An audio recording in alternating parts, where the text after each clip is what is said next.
Thank you very much for the intro, Paul. And I wanted to just start off and say thank you to all of you.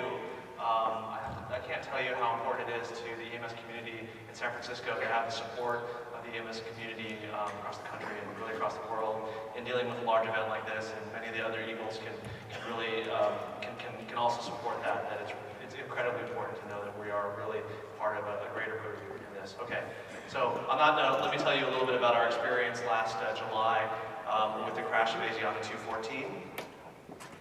And I'm told that a disclosure is when you get money for something, but I'm going to tell you get you my disclaimers, which are up here. This incident is still under investigation by the NTSB, and it will be for the next 6 to 9 months. So all of the opinions I'm going to give you are my own here. There's a lot to learn about this incident, and I'm going to focus really on the medical response and not get too into detail about off in the weeds about a lot of other things, and that really has to do with the ongoing investigation. So, that being said, what I'd like to do is try to get you into the boots of the men and women who were on the tarmac and on scene there, and tell you a little bit about what we found and learned from our response challenges, and hopefully jog some conversations that you guys can bring back to your own jurisdictions and talk about potentially some areas of improvement. These are my take-home points. I'm going to just give them to you right up front. We are all in emergency management.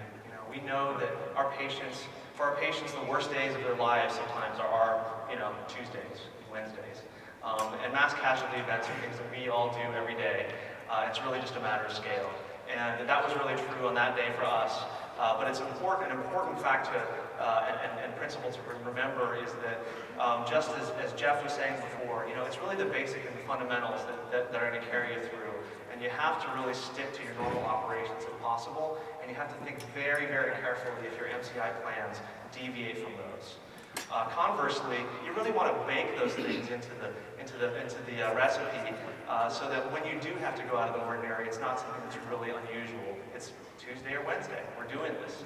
I love plans. I'm a planning person, but that plan that's in the binder in the chief's office that's never been pulled down, that's a failure, right? Plans need to be operational, they need to be practiced, and it's only going to be helpful if people know how to use it and it's been actually used. Comm issues are constant, intrinsic aspect of these large incidents. So think about your comm failures, your redundancies, and how to mitigate those. And finally, those strokes and STEMIs and everyday traumas are not going to stop if you have a large incident.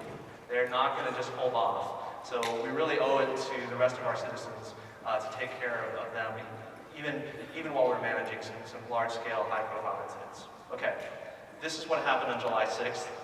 This is the ABC recreation. I took some liberties with the timing of the audio.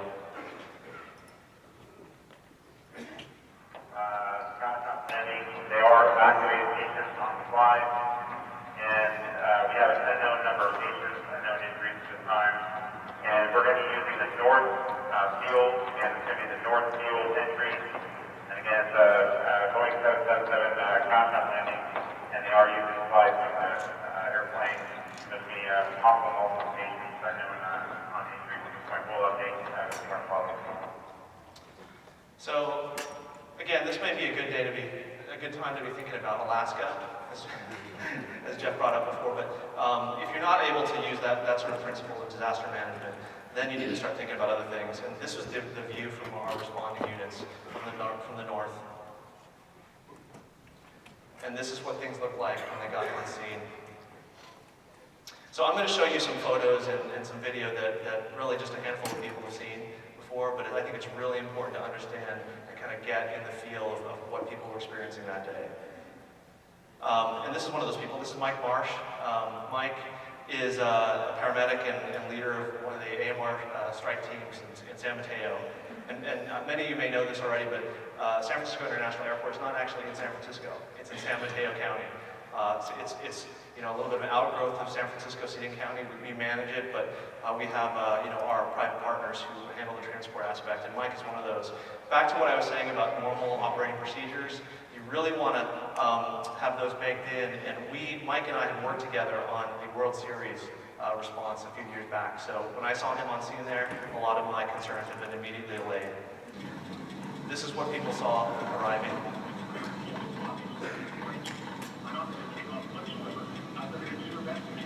And 23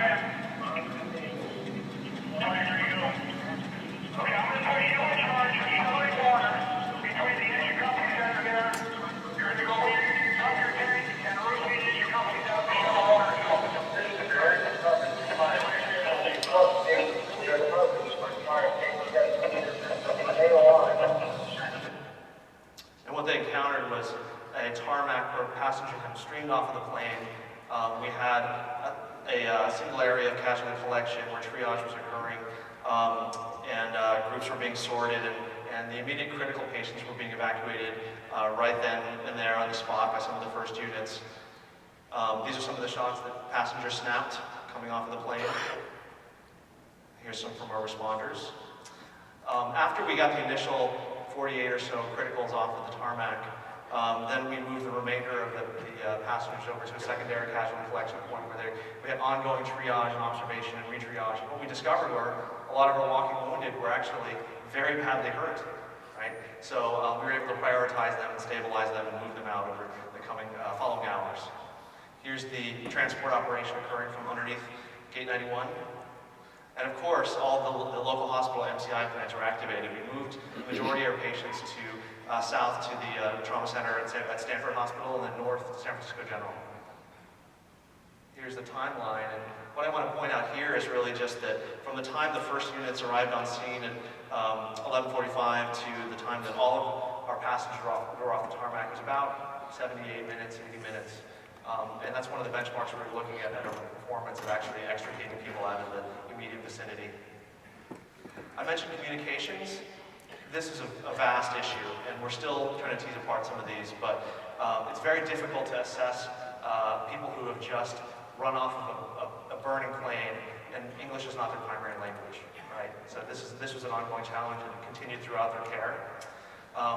We also had some challenges with interoperability of our radios. So think about what kind of factors you might be able to mitigate in your own communities with this. And of course we had this.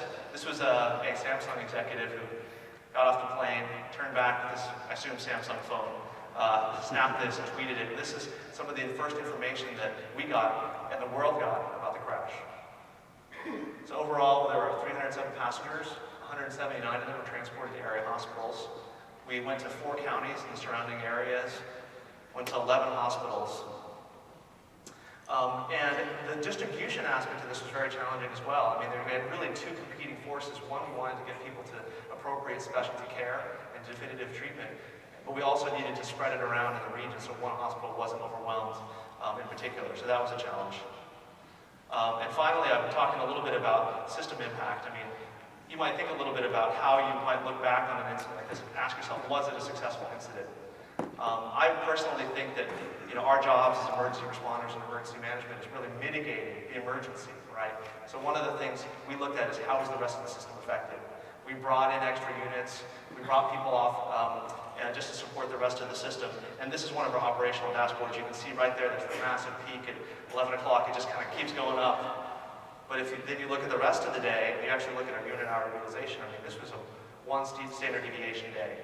And to me, that was really one of the benchmarks that we were looking at afterwards to see if we were adversely affected. It's a bit of a crude measure.